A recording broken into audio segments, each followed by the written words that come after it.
I love bacon. I love pork, I love pulled pork, I love pork ribs. That's the reason we have pigs on our farm. Bacon. It doesn't get any better than fresh bacon. We are growing our hogs out, obviously, to butcher, which hopefully in about 2.5 months, these guys are going to be in our refrigerator. Hey, Brittany's calling. Hey, baby. Hey, sorry, I was on the phone. I realized. Would you be able to, when you come out, bring either a string or a tape measure? Yeah. What are you going to bring? Because if you bring a string, I'm going to have to go get my hard measuring tape. I will. I don't know. I'll figure it out. I'll bring everything I need. Okay, thank you, babe. I'm just out here filming. I've got the pigs eating, so I need to get up and measure them. So if you're going to be a few minutes, let me know. I'll just come in and grab it. Okay. I'll try to bring it up. You feeling okay? I just got lightheaded all of a sudden from standing up fast. I'll be out. Oh, I'm sorry. All right. Love you, hon. Okay, love you. Bye. It's Brittany. She has been on basically bed rest. Not full bed rest, but bed rest since, I don't know, 10 weeks ago? We're about 24 weeks into the pregnancy. You guys know. So when you're raising hogs, you want to get them to about 250 pounds before you butcher them. It's a really good weight. It's easy enough for a small farm like me. I can use the tractor and I can maneuver the pigs very well. The next time we get feed, we're actually going to buy some finishing feed. So that'll help kind of fatten them up a little bit, get them nice and delicious and tasty before we butcher them. Obviously, we're keeping the boar and the gilt. We did see them having some happy time. We think mating has occurred. So we've been keeping an eye on Petunia, making sure that if she has any signs of actually being pregnant, that's when we're going to divide her out and put her right next to where the pigs are currently. But separate so that she can focus on, getting the good feed that she needs, because we're going to be getting her a feed for a sow or a gilt. She hasn't had babies yet, so a pig that's not had babies is called a gilt, and after she's had babies, she's considered a sow. Hey, beautiful. Sorry, babe. The lady called me back for Reagan's thing. I was focusing all my attention. You're fine. Can you help? I mean, I could stand I'm gonna with the have you camera just and laugh. write. Well, yeah, camera, and then honestly, just write down my measurements. I think I'm gonna measure two of them, the smallest one and the biggest one. That'll kind of give us our average, right? So we can assume the other two are half in between. Yeah. Um. I gotta sit for a second. Yeah. Let me get a bucket out here. Okay. See. Who is that, Joy? Yeah. So hard to tell. Has Dahlia run the lean-to then? She is in the. I was trying to leave that so the birds could get out of the barn, but not the cows. 1, 2, 3, 4, 6, 7, 8, 9, 10, 11. Wait, we got a duck back? That's not a duck. Is that a duck? One. Is there 3 ducks over there? 4 ducks over there. I always confuse. I don't know. Wait a minute. 1, 2. I'm going crazy. Thought we lost a duck, and apparently it's back. Charles and whatever your name is, get back in. They're eating all the food, dinguses. I mean, I guess they're fine. The dogs can't get them. But they're so funny.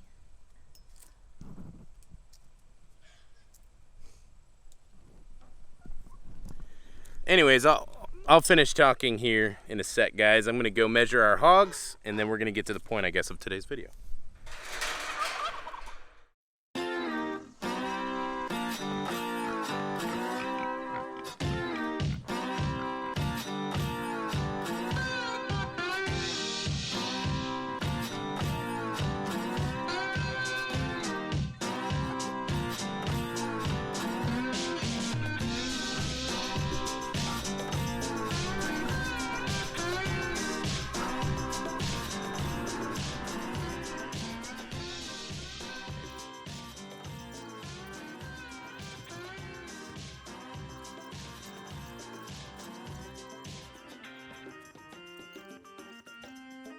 All I have left, babe, turn the water on, and then I'll have to come switch it to the birds, to the pigs' water here.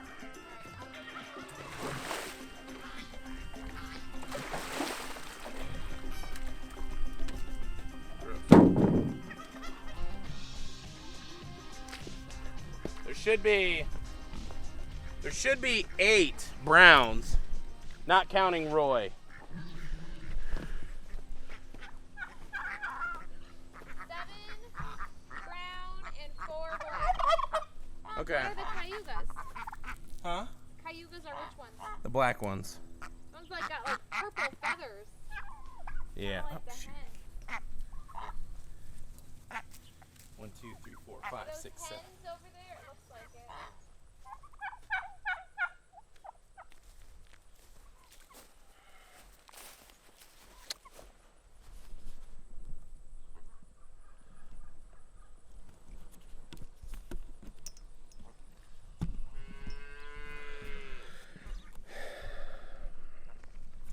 So one of the pitfalls of being a small farm is I can't afford, or it wouldn't be a smart decision, probably for a very long time, for us to invest in a weighing system, something to weigh the hogs in.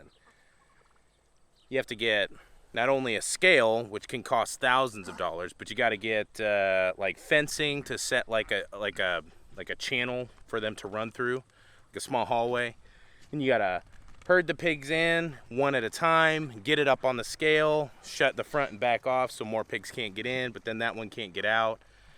And then you run into, just beyond the exorbitant expense, it takes a lot of space. And I just don't have the space in this paddock here to have something like this.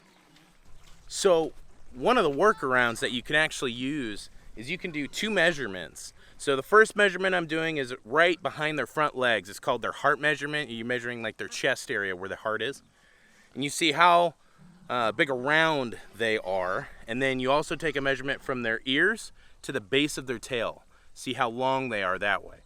And then I'll put the equation up. It's really quite simple. But I believe you square the around measurement around their chest, so times itself, so it was like 42 inches times 42 inches. And then you divide that by the length, and that will tell you in pounds how heavy the hog is, guesstimate. And it's pretty accurate. I've read that it's usually within like 8 to 10 pounds. I'm sure depending on the type of hog and a few other circumstances that it probably varies. But it's close. It's very close. It gives you a good idea of how heavy those pigs are. So we did 3 of our hogs. We did our smallest hog, our fattest looking hog, and then I ended up doing a 3rd one just to kind of get an average. Okay, so doing rough calculations here.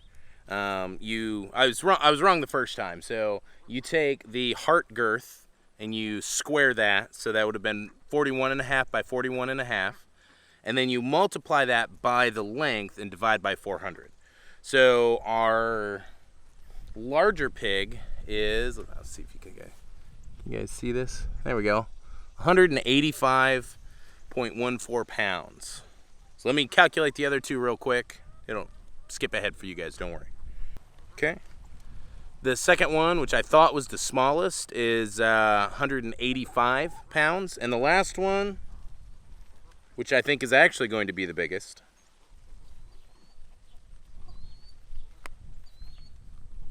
202 pounds. So we've got about a month and a half, well, almost 2 months to go to really get these guys about 50 pounds heavier, which with some finishing feed is not going to be an issue. They're obviously desperate for water, so we're going to get them some and then move on.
One of the best things that you can do as a farmer, whether you're a large farmer, small farmer, in my experience, is know that you can rely on the wisdom of others. Things like finding out how you can measure pigs and get a really close approximation of weight. That's really important. Those are the kinds of things where, maybe you're thinking, I'll butcher the pigs early. They look like they're 250 pounds, maybe 230 pounds. Maybe they're a little light. And then here I come and I measure. And these guys are 185 to 200 pounds. And that's perfectly fine. They're on track for where they need to be.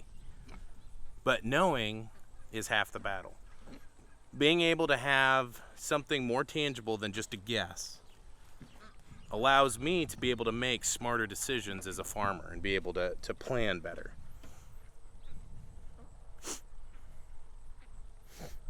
The more I know about farming, the more I realize that you have to rely on a lot of other people, whether it's online, YouTube videos of other farmers, whether you're checking neighbors who have experience in this or that. Connolly, a guy who's haying our fields, creating hay fields, and is going to bale them next year, he and his mom and his grandma have done meat chickens forever, for a long time. Was able to have a conversation with them, and we've had enough experience where we're able to talk about it, and they do a very similar way of butchering chickens as we do. But being able to have and draw on the experience of other people, honestly, is just comforting as much as it is informative. Don't feel bad. Don't feel like you have to know everything. I don't know everything. I know just enough to be dangerous, though.